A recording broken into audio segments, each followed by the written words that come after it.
Makanlah Farah, makanlah. Mak aku ada buat kuih bahulu ni.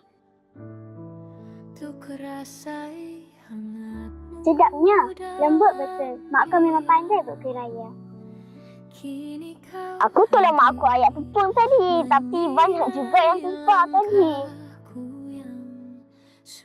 Nanti besar kita jumpa kat sini lagi tau. Mana boleh lupa. Lagipun, mak aku kan kat sini. Janji. Janji. Aiman, jom kita buat kuih bahulu. Okey. Mak, kenapa mak suka buat kuih bahulu? Mestilah Aiman. Kuih bahulu kan kuih kemarahan Aiman. Kalau Aiman besar nanti, Aiman belikan dapur besar untuk mak. Tak perlu Man. Yang mak nak, Aiman sentiasa ada dengan mak.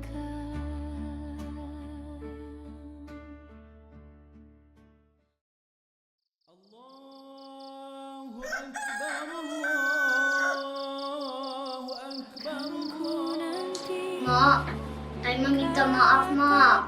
Halalkan makan minum Aiman, Mak. Maaf zahir dan batin, Mak. Aiman. Mak dah lama. Maafkan Aiman.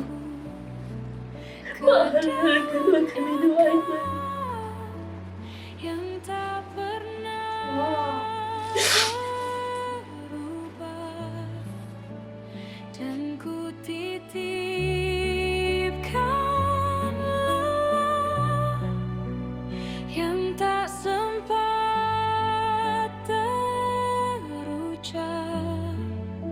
Terima kasih, Mak. Sama-sama.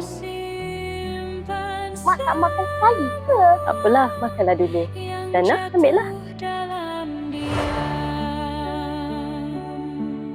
Mana boleh lupa.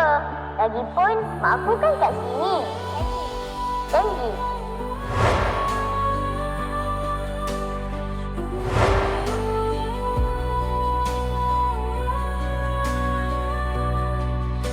Nanti bila Aiman besar, Aiman belikan dapur besar untuk mak. Tak perlu Man. Yang mak nak, Aiman sentiasa ada dengan mak.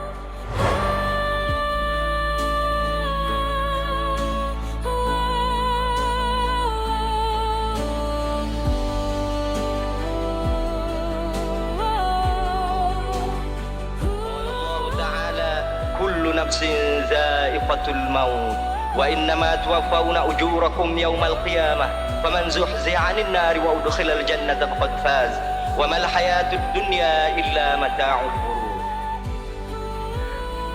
Mak. Aiman, Mak. Aiman dah balik, Mak. Aiman, Mak. Depan Mak.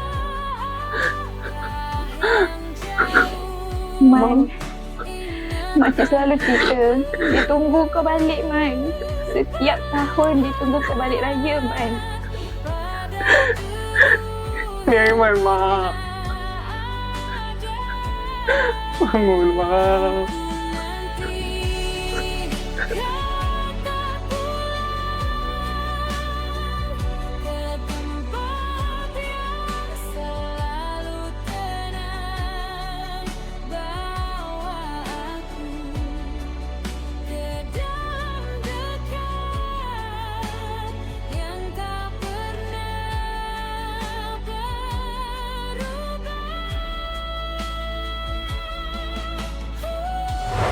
Aiman.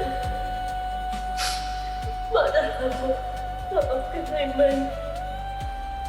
Mak halalkan makan minum Aiman.